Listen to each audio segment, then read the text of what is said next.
Welcome back, guys. Japanime here once again, and today I'm very excited to be taking a look at the first wave of the 5-inch movie figures. You can see we have pink, black, red, blue, and the yellow MMPR Movie Ranger, as well as Alpha. Now, fun fact about Alpha, as far as I can tell, he's short-packed. My Toys R Us, which, by the way, these are not supposed to be on sale till January 2nd. I'm recording this on December 26th. My Toys R Us let me have them, even though they weren't supposed to be sold. Talk a little bit more about that in my unboxing, so check out that video, exactly how I got these. But yeah, Alpha, as far as I can tell, is super short packed, because my Toys R Us had shelves and shelves and shelves of these figures. Only 2 Alphas. So again, even the girls, there were more girls than Alpha, and the girls normally get short packed. So Alpha, also on top of that, Alpha is not advertised on the back of the box. The back of the box advertises only the 5 Rangers and a mystery section that says more figures to come. And it looks like we get a Putty and Rita. Well, we know we're getting Rita, and we know Goldar is also a thing, though we're not sure if he's available by himself like this or only in the Target exclusive pack. But yeah, Alpha's not advertised anywhere, so just throwing it out there. He is also part of this wave. There are 6 figures in this wave, not just 5. Now, let's get into this. Obviously, if you don't like the look of the movie figures, you're not gonna like these, or excuse me, movie suits, you're not gonna like these figures. That's what I meant to say. If you don't like the look of the movie suits, you're not gonna like these figures. But I'm not here to talk about whether you like the look of the movie suits or not. I'm just here to talk about if they are good figures, and I'm happy to say that they are. You can also see here that we have this little BS piece we'll talk about. Only one Ranger comes with his weapon. That is not Bandai's fault. I see people all the time going, damn you, Bandai. Like, no, the movie, you know, people at Lionsgate who are writing it decided there's only one power weapon in the movie, and that's the power sword.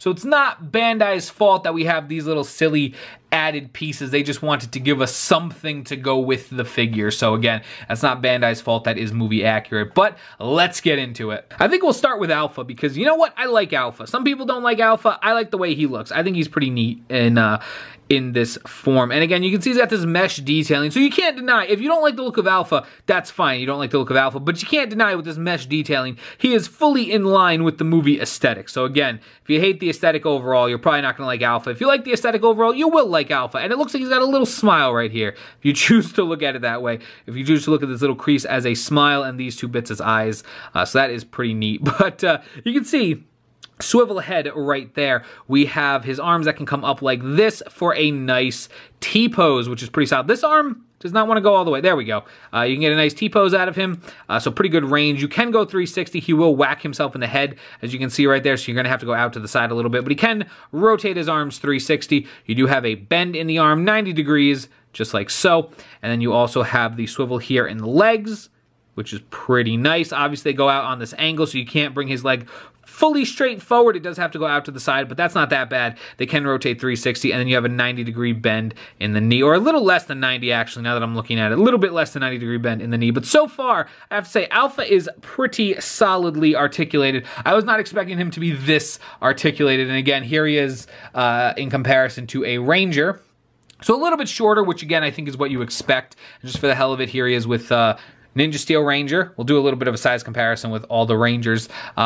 So there is that. And once again, here he is with the MMPR Red Ranger. So all in all, pretty good sizes. Excuse me. MMPR is a little bit shorter, as you can see, even compared to the Ninja Storm, or Ninja Steel, excuse me. So Alpha's smaller, but again, he should be. Now again, we'll take a look at the Red Ranger figure, and you can see him as compared to the other 2 Red Rangers. Obviously, very different from his original suit design, but I've said before, I think this is a cool evolution of the Red Ranger. Again, some of you won't like it, some of you will. And as a toy, again, which is all I'm here to judge on in this specific video, is if he's a good toy or not. As a toy, he definitely excels. So let's take a look at this guy. So coming in a little bit closer, you can see a lot of nice detail on this figure. I do have to say, his sword is, of course, removable from his hand. It is just done up in the clear blue. We know that is not accurate. We know there is red in here that's supposed to be in there, but again, as far as, even as you saw on the 2 figures I just had in here, all their weapons are normally done up in one solid color. So here we have this translucent blue, which again, he can hold in either one of his hands, though obviously, because of the way it's sculpted, it's a little bit more favorable to put it in the left hand, well, left when looking at him, right hand overall. Actually, yeah, this hand's not sculpted super well to hold that sword at all. So yeah, you definitely want it in the right hand. or again, left when looking at him. You can see as far as articulation goes, his shoulder pads are a little bulky, so you can't quite get a T-pose, but it's still pretty solid. You do have a swivel in the head, left and right. No 360, but human heads can't go 360, so that's okay. You do have the 360 in the arms, which is nice, and you do have the 90-degree bend in the arm. No swivel in the wrist or anything like that, which would have been nice, but not the end of the world. Nothing in the waist, which we're used to with these figures. He can do the splits if you want him to, just like so. He can go back, not very far. In fairness, most of these figures can't because the way their butt is sculpted at an angle. So you can go back about that far. He can go forward very, very far, though. So you got a nice range of motion there. And of course, we have 90 degrees in the knees, just like so. And of course, the other two Guy Rangers are exactly the same as him. We'll take a look at their detail real quick, but again, they have the exact same articulation. Obviously, the biggest difference is just being the head sculpt, which I think looks really cool here on Red. Red, I really like. I think it's obviously the most accurate to the original, but still pretty neat on the other two. Now, again, like I said, bringing in blue and black, you can see obviously their bodies are exactly the same. They have this nice blue detailing all over them. You can't see it as much on blue because, again, he's accented in blue. You can see it a lot better here on red, or definitely a lot better here on black, and you'll definitely see it better on the two girls.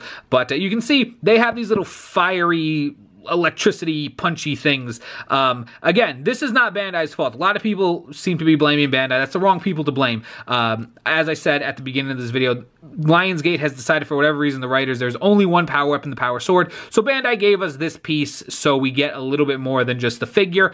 I don't think it's an exciting piece, but again, I can appreciate that they at least tried to give us something to make it worth our time and money. So as I already said, these guys have the exact same articulation, so we'll just take a quick look at the different head sculpts. Not necessarily feeling the Mastodon here, but I don't think it's a bad head sculpt. And here, again, I think I see a little bit more. I mean, comparatively, I think this does have the Triceratops aesthetic to it. Again, definitely more so than the Mastodon look in this one. But again, not seeing it all that much. But again, I still like the look of these movie figures. These pieces are just held in on a little peg, so it does look kind of silly, and then putting it in their hands does definitely look and feel kind of silly, but you know, there is that. So that's it for the Guy Rangers. Definitely solid figures. We'll set them off to the side and bring in the ladies. You can see that they have the exact same little piece right here, so we're just going to take this off. Once again, looking at the head sculpts, you can see I think we have, you know, I see Pterodactyl here, and I don't really see Saber-Tooth Tiger here. So again, we have one that I do think captures the animal that they have powers from, and one that does not. So, now again, I do like the movie aesthetic. I think she looks fine, but I think she looks a little bit better because you actually see the pterodactyl. So there is that. But as far as articulation goes, we'll look at Pink. Not that it matters. You can see the detailing on both is very nice all the way around. But obviously they share, especially the back, has some really nice etched-in detail. But they both share the same articulation, so we'll set yellow off to the side. As far as the female frame goes, we have a 360 head swivel, 360 arm swivel. We have a much better T-pose, not quite a full 90-degree T-pose, but much closer. We do have the 90-degree arm bends, which is nice. No swivels, no waist joint. We do have the splits, once again, very nice. And then you have the bend at the knee. As far as forward and backwards motion goes, you can see that back, you can't really go back at all. You see I got a little bit of distance there, just a little bit from how the front-facing leg is, and then right there, we have a nice bend forward, though. So again, you can't really go backwards, but you can kick forward very, very nicely. So overall, solid figures. So again, guys, when it comes down to it, I definitely like these movie figures. Again, I'm not here to debate if you like the aesthetics of the movie suits. We've had plenty of videos on that, but as far as just figures go, I think these are definitely solid figures. They fit in line with the 5-inch figures, and if you're okay with the articulation of the 5-inch figures, you're going to be okay with the articulation in these guys. I think the detail is even stepped up a little bit from the 5-inch figures because it's a more complex design. So I do definitely think you get a little bit more bang for your buck, though. I suppose you get more in sculpting. And the plastic feels a little bit nicer, too. Like, it feels a little bit glossier, and I don't know, it's got a nice shine to it, which I really do like. I'm not sure if that's intentional, or maybe I'm just gushing a little too much over these figures. It does suck that you don't get individual weapons, but again, that is not Bandai's fault. That is still movie accurate. So again, I guess the extra detail definitely does kind of help make up for that. Again, as far as future waves go, we do have Goldar coming out. We have Rita. We have, I'm assuming, Putties. It seems like that's the thing that's going to happen because we normally get generic grunts and stuff like that. And again, for more articulated and even more detailed versions, they are releasing a Toys R Us exclusive line of these figures in the Legacy version. We don't know if that's going to come with Build-A-Figure pieces to the Megazord or not, but we will find out. So again, guys, let me know what you think of these figures in the comment section down below. Do you like them? Do you dislike them? If you want to tell me what you think of the movie suits too, whether you like them or dislike them, feel free to leave that in the comment section down below. Let me know, again, all your thoughts and more on these figures. Like, comment, and subscribe for more, guys. We've got plenty of more great videos coming your way, and I will see you guys soon with those videos.